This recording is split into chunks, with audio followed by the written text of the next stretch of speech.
So here we are, folks, overlooking the Blue Mountains in Australia. It's a bit warm for painting, so I'm going to go inside the room and paint the view from the window.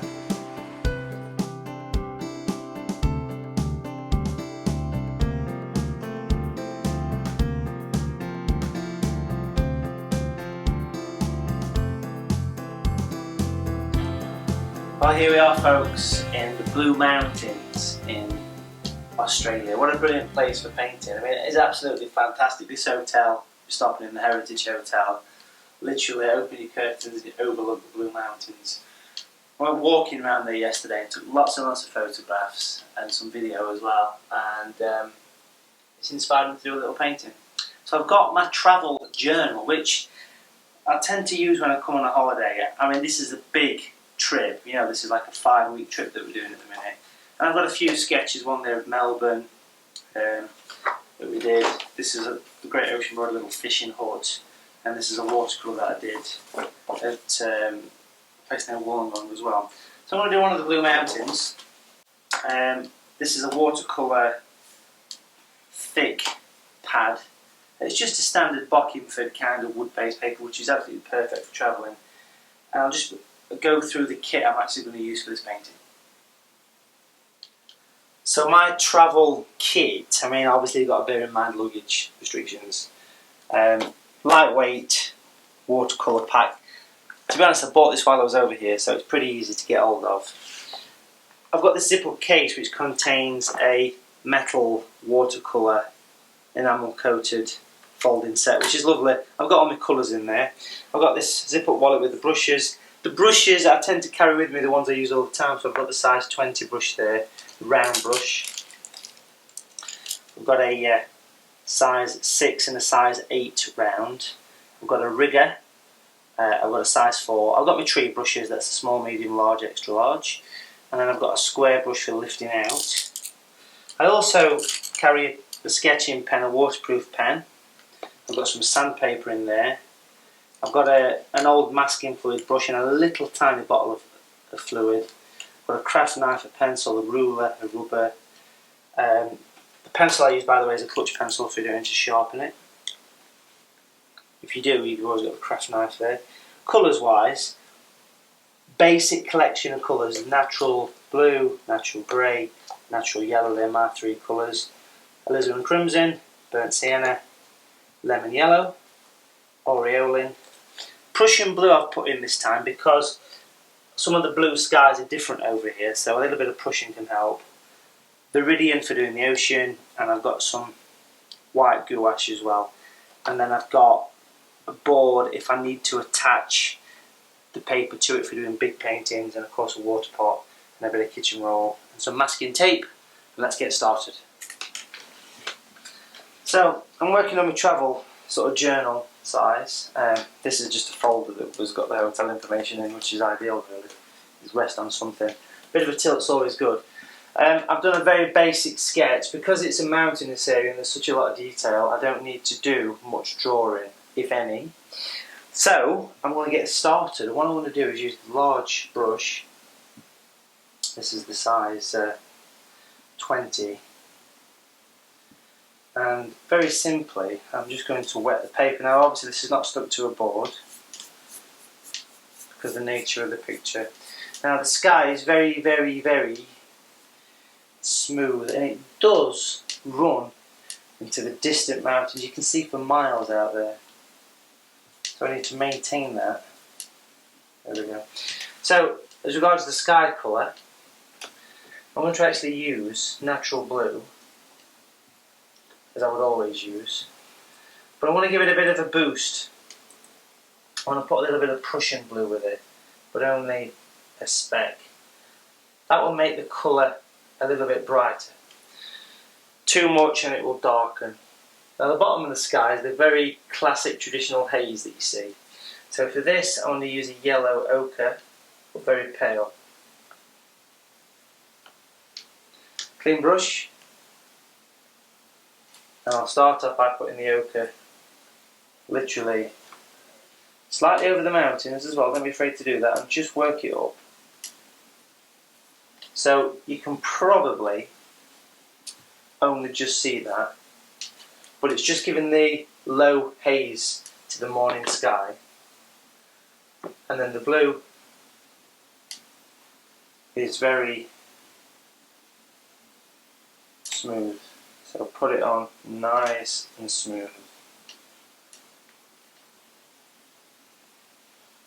There we go. So that little bit of Prussian just gives a bit of extra life. You can smooth out any lines, but it's almost impossible not to get lines on a watercolour. Now, in the bottom area, if I grab a size 6 brush, some very delicate little clouds, got a bit of grey to them. So I'm just going to use some natural grey, which is a mixture of blue, red and yellow, for those who don't know. It's quite a warm grey, so I'm going to add some ochre to it. Yellow ochre. I'm just going to get a bit of tissue or kitchen roll or something. It's a tissue courtesy of the hotel. Just slightly dab away the excess. You've got a little bit of paint. I'm just in this area while the paper's wet. Like these little roly clouds. And it's just going to give us the nice impression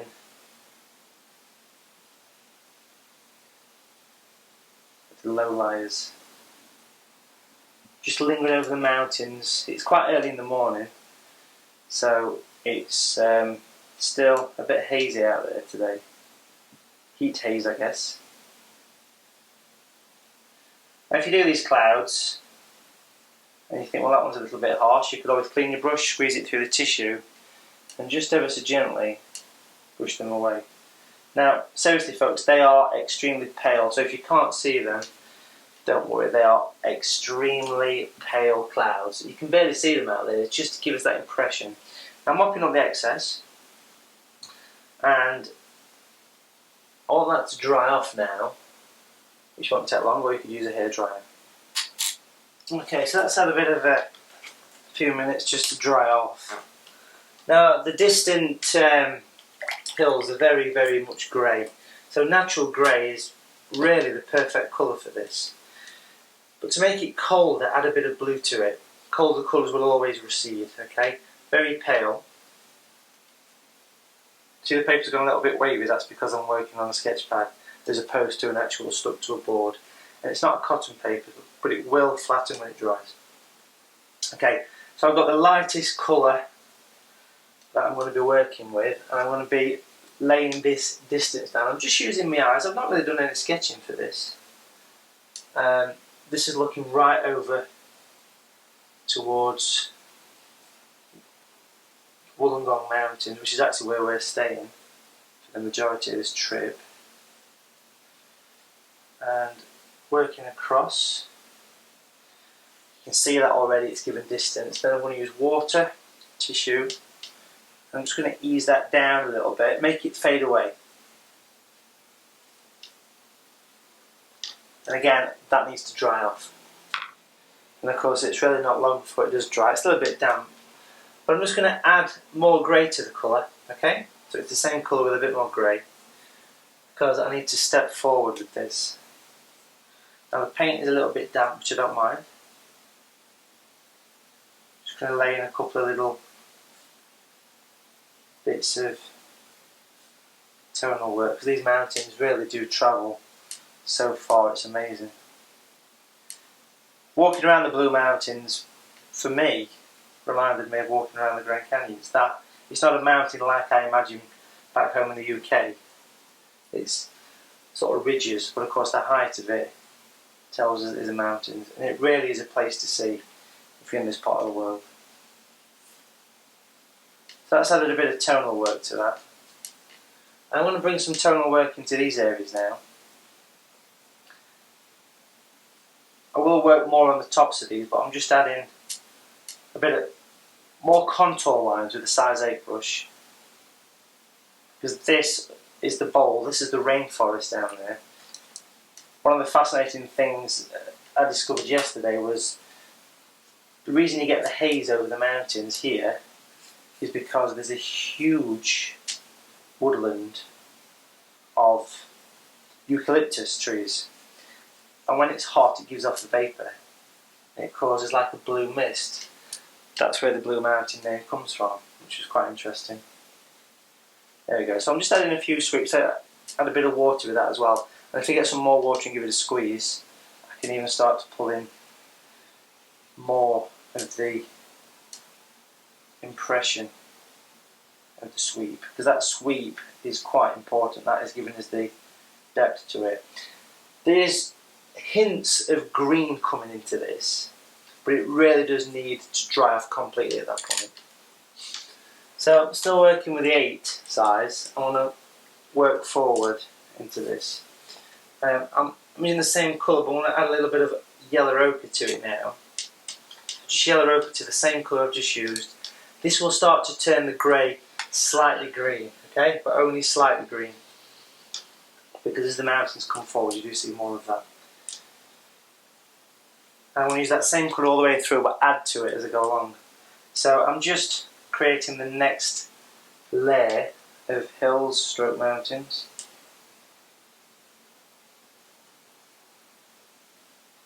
Loosely following the shape I can see out there.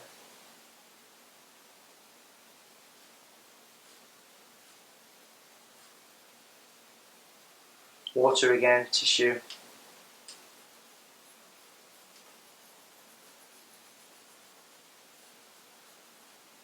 There we go. In fact, I'm even going to go back to the original one that did the distance and get the most lightest possible colour I could imagine, because I feel I could add another line just there. Water, tissue. So that is almost 90% water, but it's going to create more distance, which is what it's all about. Now the bad news is that needs to dry again. So already we can see we're creating depth. Okay, so as I come forward I want to add some aureolin, which is the kind of medium yellow what I use. Add it to the colour what we did the area with, and you can probably see how it's created a greeny grey, which is what we're seeing out there. Okay, so this is working forward now, and I'm coming all the way from this area. I'm going to make the colour slightly heavy, a bit more grey, a bit more aureolin. It's nice to mix the colour as you go along, because it's using the same tone that you used at the back, sweeping it forward, and that's a good way to work. In fact, I could almost have a bit of grey by itself there, because there is a slightly darker ridge to that area. Back to the green. There's also, as the hours is ticking along, I'm starting to see a little bit of browns in there, so shortly I will bring in some burnt sienna.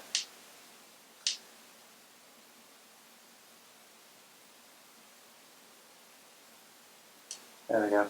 So that's coming forward. I'm just going to create some burnt sienna, just a little bit, not too much, just because there's a little bit of warmth in there, but a tiny bit, and if possible mix it with the actual greeny colour that you've just created. There we go. Okay, excuse me, more yellow added to the green as we get lower.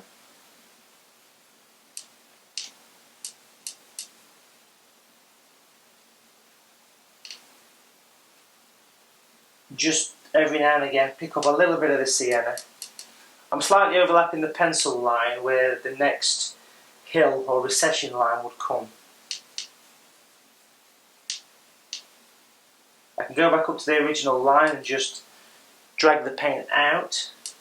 Even come back to the grey, because there's lots of shadows and things starting to appear as the sun's moving, so I can just start to pull in a few little bits and bobs. The sun is over here, so it's creating shadows. Turn the board around. It's very misty, and now we're coming down towards the blue part of the Blue Mountains, which is the rainforest, and this is where we see the eucalyptus. So I'm just going to put a little bit of the blue that I did with the sky, just picked it up, just to get down to the bottom, because that's where it starts to get blue, and like I said, that's where the name comes from, which is quite interesting.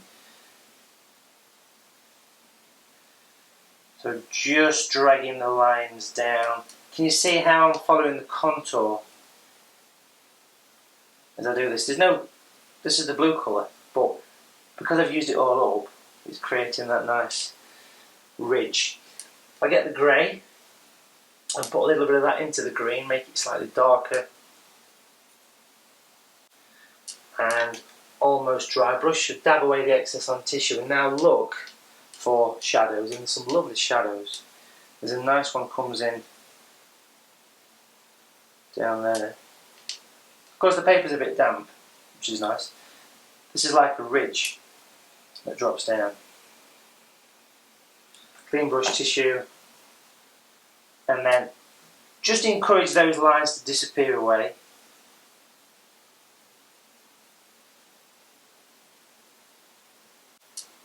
So it's creating a ridge,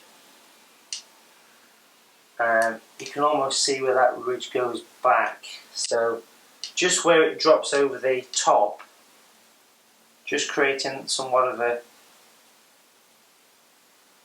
edge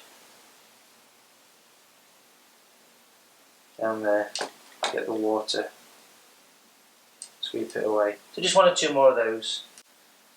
I mean, as I've been sat here talking to you and doing this, the shadows are changing, so you've got to commit yourself at some point with it.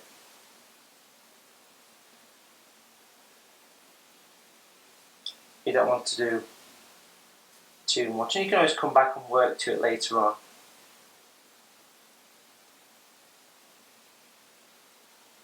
There we go. Liking it. It's creating the mist, the drop, the texture. I can just see one more, which is just about there. Like a bit of a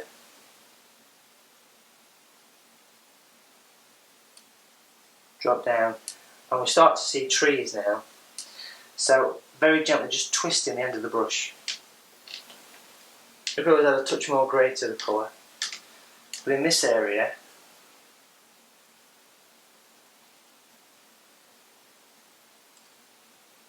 just putting a few little twists with the end of the size 8 brush. Because this is the sort of floor where it's coming down towards the floor, ground, the rainforest. We walked around this yesterday, it was a fantastic place.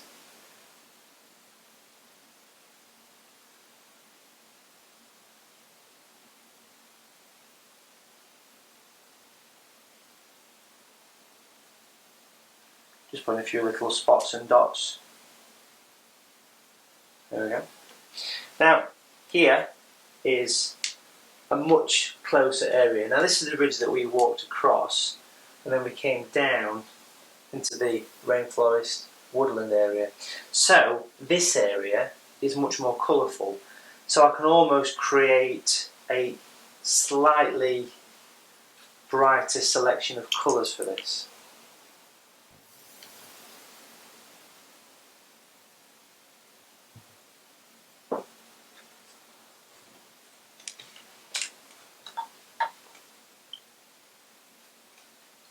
I can mix within because I want to keep those. So aureolin and grey is a good green. Now the reason this green works nice for this because it's a distant green, but also the grey contains a lot of blue. Now if you want to mix your own natural grey, mix it from French ultramarine, a little bit of crimson and a little bit of yellow ochre. That will give you natural grey. And then put some aureolin with it. And that's the green. Now there's a lovely, I'm just going to wipe that away, because there's a lovely rusty colour coming through now. So we've got burnt sienna and yellow ochre together. Not too thick though. There's also, if we lose this one, some of my natural yellow, which is a sandy colour. Again, not too thick. There we go. And I will keep dipping in the grey as well. And then we'll get started. So I'll stick with the size. I'll stick with the size 8 brush. And I mentioned grey. We'll start with the grey. And I want to do this edge. But because it's trees, I'm twisting the tip of the brush. And then I'll bring in the green. It's not a bright green because it's still distant, but it's there. That also very nicely goes across the top ridge. I'm going to put a bit more yellow into this actually, just to brighten things up a little bit, because it is getting lighter and lighter all the time.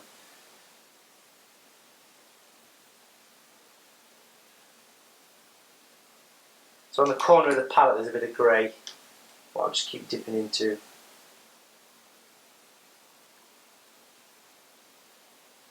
It almost goes up and down. There was fires in the Blue Mountains this spring in Australia, you probably heard about them. There's a little bit of evidence of that walking around, but not a massive amount. And I was saying, it's amazing how much things recover. You see like a burnt tree stump and trunk, and then this lovely growth at the top. It's absolutely amazing how nature recovers from pretty much everything. So I'm just going to fill all that in. I'm going to creep a little bit of the orangey colour just in that corner. A bit more yellow in the green. Again, notice how I'm still following the angle. And then in this area, what I've left open, this is where the orange comes in.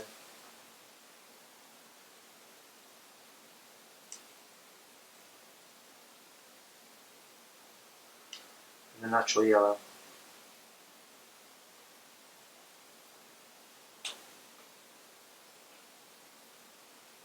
These are the rocky areas that just jut out, and there's a few of them. There we go. Adding a bit more grey to the colour, just to start to sweep in some of the shadow areas.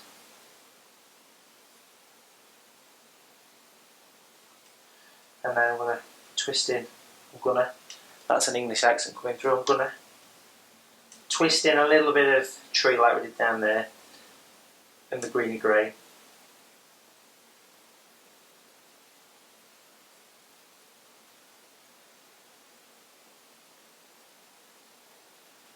All the colours mix nicely together. And then we'll just finish that area up with green.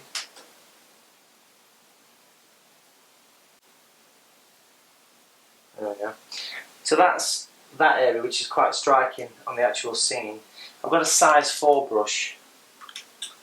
I'm going to use grey pretty much by itself. A little bit of the rusty colour, what I did that, I'm just going to put it in with grey. So I've kind of created this browny grey, but it's 90% grey.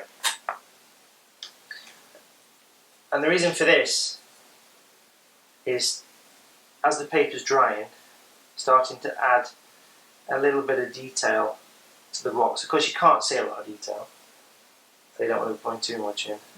Like a ridge just there.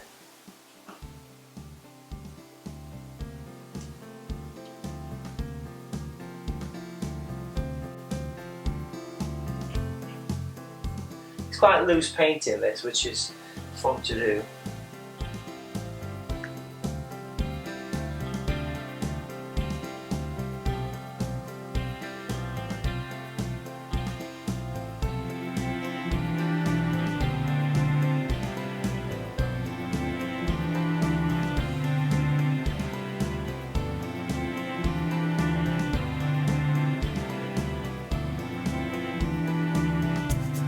So I'm just doing the old classic nonsense painting, which is just lots and lots of random lines.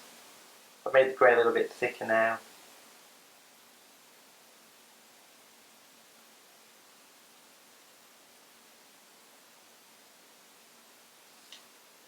Just to represent the edge, and you can see how we've created recession from this point to this point.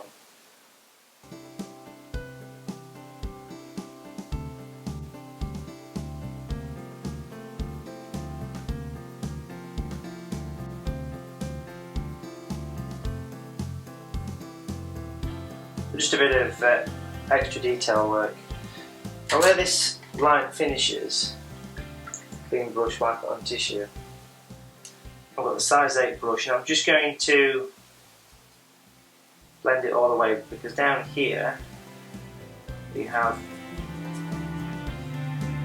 trees.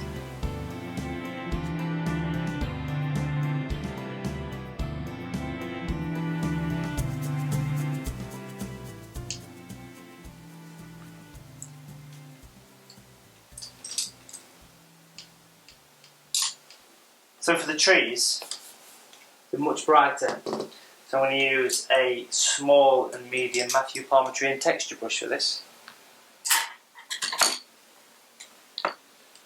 Okay, now there's all sorts of colours in buildings, but I will do the buildings, well, you'll see. You'll see when we get there. I'm just going to have a bit of a clean up actually at this point. And then we'll go for the trees at the bottom there, which are quite vivid colours. So I'm going to use the medium tree brush. It's a good idea to sort of tap the excess off before you actually do the mixing. And I want to use lemon yellow at this point. Got a bit of red in there for some reason, never mind. Put the blue with it. That is quite a striking colour. I'm just going to drop a little bit of grey to tone it down. There we go. And then onto darker green, which is aureolin and blue. Now notice these colours are quite thick. These are quite heavy colours. So put the blue with it. Put a bit of blue, quite a bit of blue, and then a bit of grey. There we go. Then we'll have some grey with a little bit of yellow. So we've almost got 3 shades of green there. Light, medium and dark. That's enough to get started. It will creep in a few other colours, because over this side there's a bit of brown. So we've kind of got burnt sienna with grey. I guess we don't really have seasons here as such, but you know, more so towards the mountains you'll get an autumn rather than in the actual sort of hot areas of Australia. So a bit of a brown, 3 greens, medium tree brush, and we'll get started. I'll start off with the medium colour, the medium green. And quite simply, I'm just going to go along the edge. Tapping it in, varying the colour as I go along. Might even go a little bit stronger with that colour. Got a small tree brush. The small tree brush will probably be better on the edge. So I'm just adding a bit more vividness to the colour. This is the medium one, by the way. And that's better. So just kind of working it in. It needs to stand out there. So I could always just creep in a bit of extra natural grey. There's not much water on the brush, so if you struggle with the tree brushes, then that's a tip. Don't have too much water on the brush. And you can almost do it in layers now, so I can twist. So once you've done the edge, you can kind of start to do a little bit of twisting and a bit of dabbing. Vary the colours. So I've got the lemon yellow. It's going to get lighter as it gets lower, okay? Which might seem a bit strange, but that's the way it seems to appear. And that's good because it gives the edge. In fact, I'm using the shadow green for doing some of the edge. Small tree brush is better for this, because we're painting small trees. Amazing, eh? So I'll bring that in there. Got the lemon yellow there, got the medium one. I'm basically just doing variations of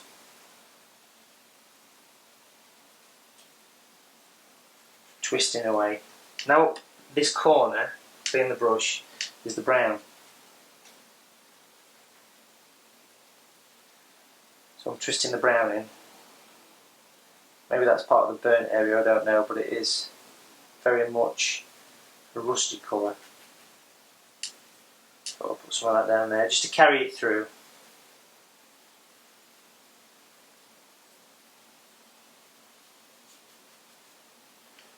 So that little bit of brown breaks it up. Over this side, bring in some green.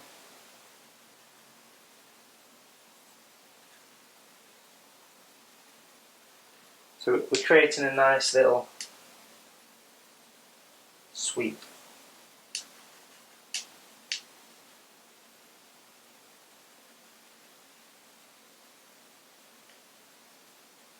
And there's buildings there, and I want to show you how to get those very shortly. Now I'm just going to add some lemon yellow to the colour, to this bright one, to make it look quite a lot brighter. And I'm pretty much just going to fill it all in with that now, because it's quite obviously brighter as it gets lower down. So I'm twisting the brush, that's all I'm doing, just twisting the brush. Then right in the bottom corner, come to the medium or the dark green, just because dark corners do work nice.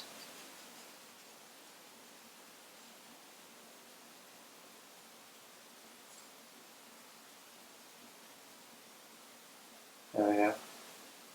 I'll give that a second or two just to soak in, just while I mix up or freshen up the colours. I'm just going to stick with the small tree brush because that seems to be working really well. So I've got the aureolin and the blue. I want these colours quite heavy because I want to control the flow. A little bit of grey, remember. And then we can almost just say, well, if we twist in some trees while the paper's a bit damp, it's creating the layers I'm looking for.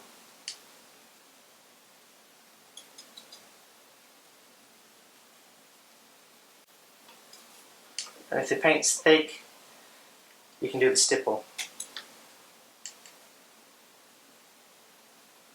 So right across the bottom you can almost stipple in the trees.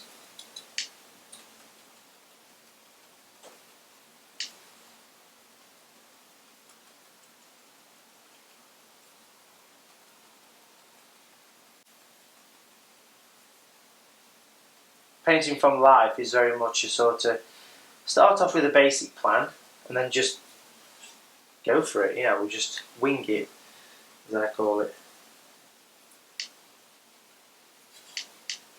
So I'm just kind of stippling in some edges of trees now. I don't want too much, because that's the focal. You can always dry the brush off and just help that to disappear away. Grey.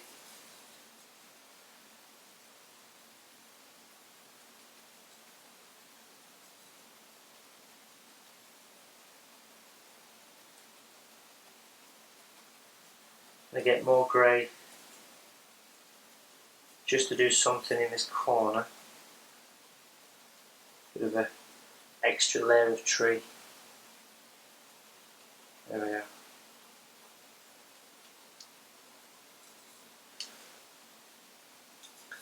There's a nice little ridge of trees actually coming down there, so I'm going to do this with the brush upside down to give a different, more detailed edge. So the writing goes to the bottom of the brush. Then we'll turn it back round when we come down to the big trees, dry brush, just sort of brush it all in.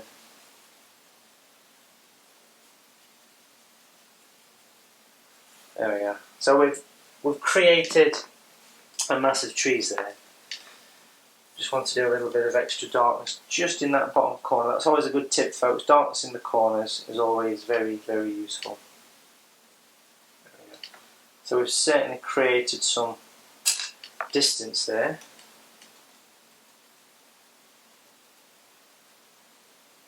And there's quite a lot of pine trees and conifers around, so I'm going to put some of those in with the size full brush and some of the dark green.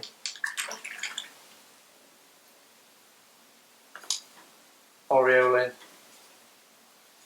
and grey. A little bit of blue to crisp it, but quite a definite colour. Don't be afraid when doing greens to work quite heavy.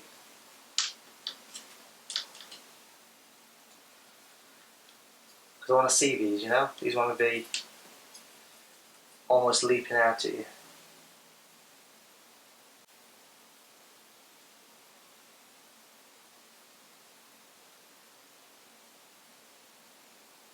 Just little lines really, flicks upwards. You could add more detail if you wanted to, turn them into pine trees because there is lots of cedar trees around.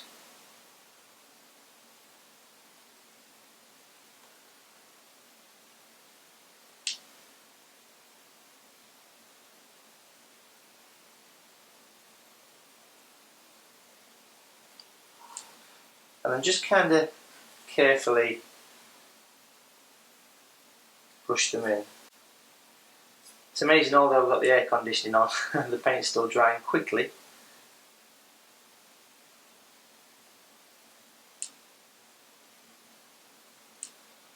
These pine trees will give a wonderful sense of scale.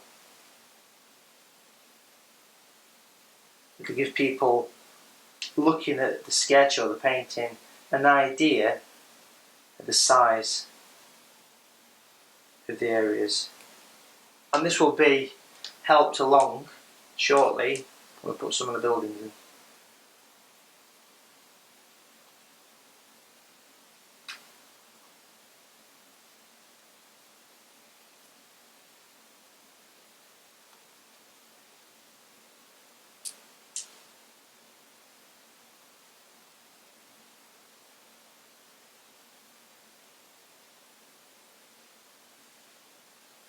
You can even use this colour to do some twisting effects like you did on these background trees. It all helps to create the illusion of depth.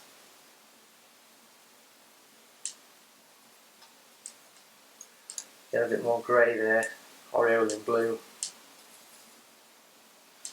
Do some over this side. There's quite a few just on this ridge there.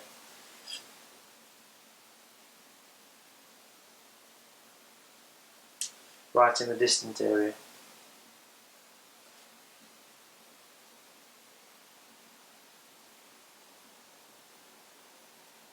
So that's almost all pine trees.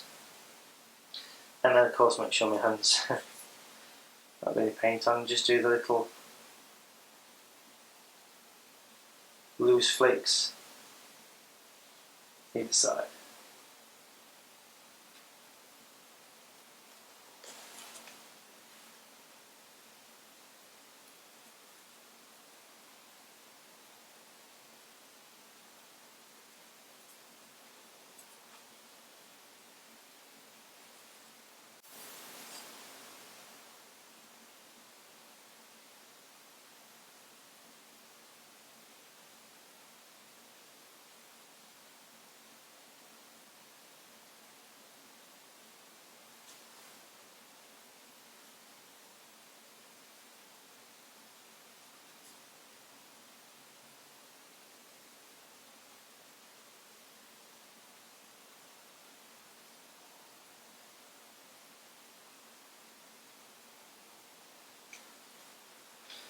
So it's creating that nice valley.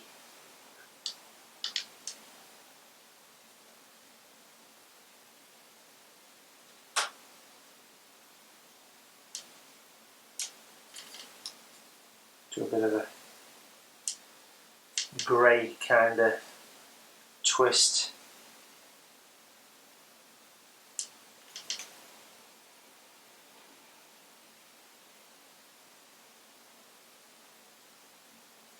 Bit of water.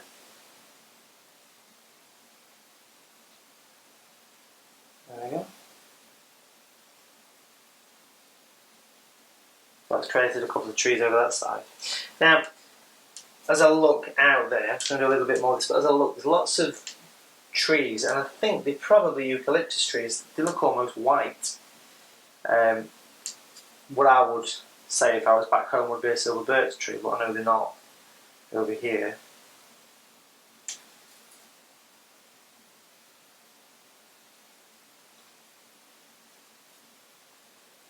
Just doing a bit of a separation, a bit more fiddling in this area.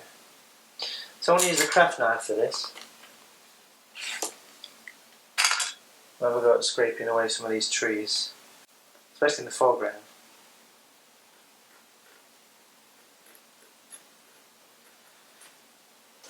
I tell people all the time, don't be afraid to cut the paper. It doesn't matter. You're not going through, literally.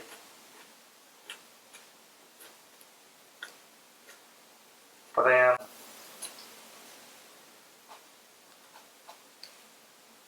using the point.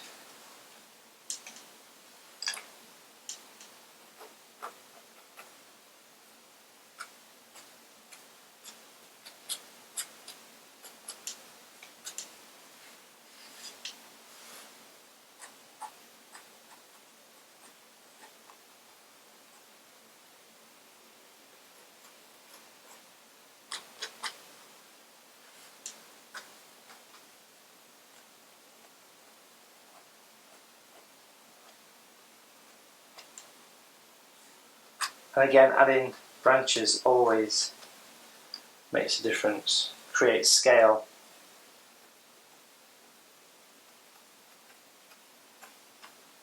Adds layers and creates distance. That really does make a difference. Okay, buildings. There's lots of buildings out there. Now for this I'm going to use a square brush and do a bit of washing off. So if you just kind of clean the square brush in the water and just lightly take the excess off, and you can really, I mean these buildings almost look like they've got a white roof, which is great. So a square brush just lets me go in and paint away.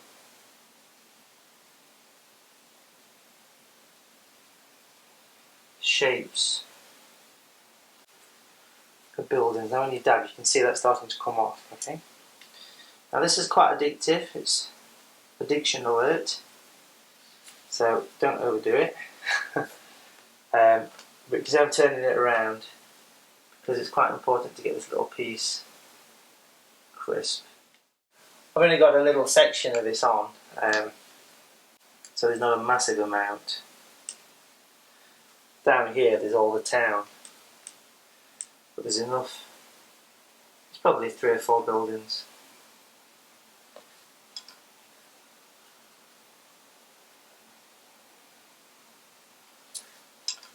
Comes off easy.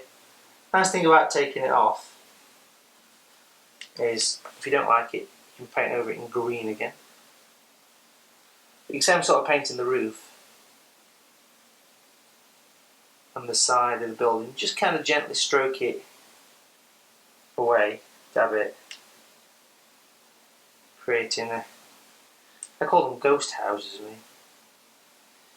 But it's nice because it gives that really impressive foreground area.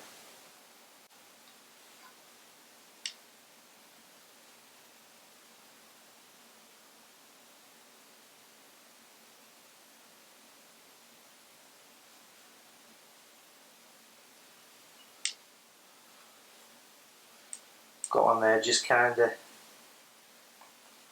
gently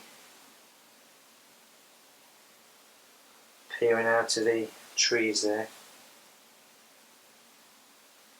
You can always add more at a later stage. I'm not actually copying anything as such when I do this. And then it's always a good idea to come back to say the size 4 and use a bit of any old greeny grey that's in your palette. And you could always just put that little bit of darkness just to support it at the back. And then put in little impressions of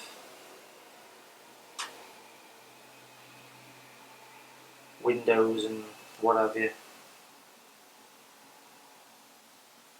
What have you. That's a bit of English for you again.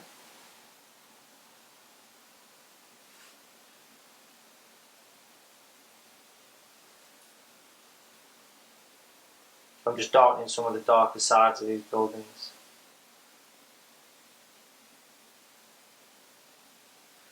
There you go. That really does change things. It's amazing, really. If I've got a rigger brush, and I say if, I know I have. This one is a size 2. This is my kind of standard rigger. Nice and clean. Twist it. Twist the end of it. And try and make it nice and pointy. Use some natural grey. Almost on its own. Needs a bit of water with it, of course. We're dropping a bit of burnt sienna to crispen it up a little bit. Twist it through the paint so you get that nice dark colour. And then there's no harm in just, because there's lots of trees around, just adding a few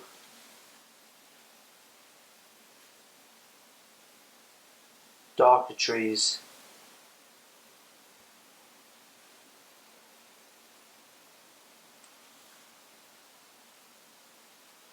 Just in random places, I'm not copying anything from the scene at this point.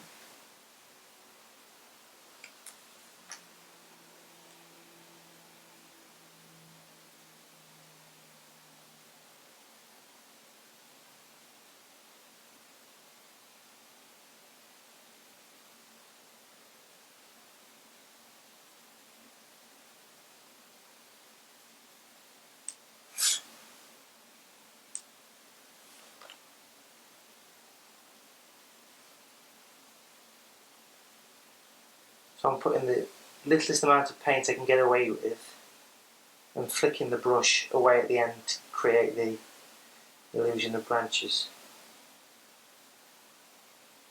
Of course, at that distance you don't see much anyway.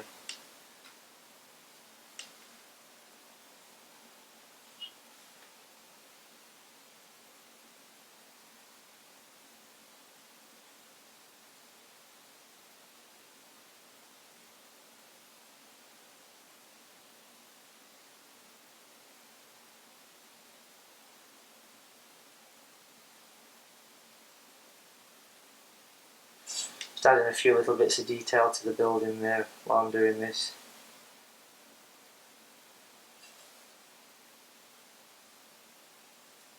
Just added a bit more burnt sienna to the colour as well, just to change the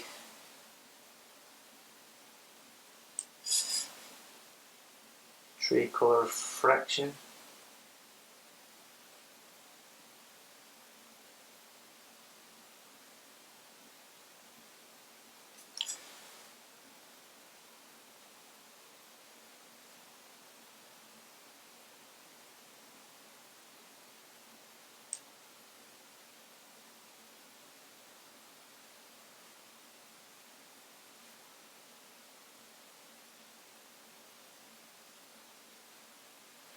There we go. And maybe just a final bit of scratching.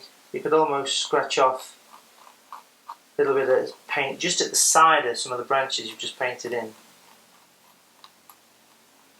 Puts a highlight on them. Of course, make sure you get the right side, which would be this side, the left side of the painting there.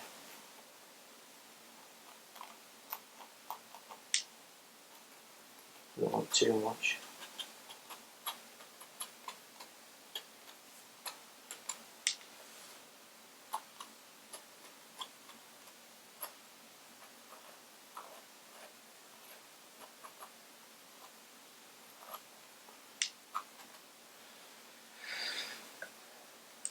And then the final thing I want to do is just add one or two highlights with the square brush to the mountain range, just next door to some of the darker areas, but just there, so it just catches a bit of sun. And then on this side, just going to add a little bit just on that corner, I feel, just get away with a little bit of a highlight there. You've got to be careful. It's based on a wood-based paper like the one I'm using, because it comes off easy. But you can just sort of glaze over it and it just puts it back on. But it just helps to create that extra feeling of illusion of a drop there.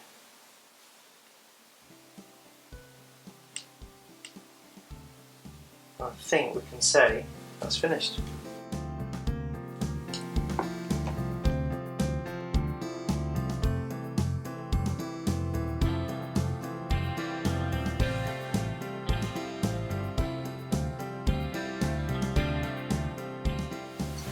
So there you go, folks, what a brilliant opportunity that has been to be able to sit and paint a view of the Blue Mountains in Australia.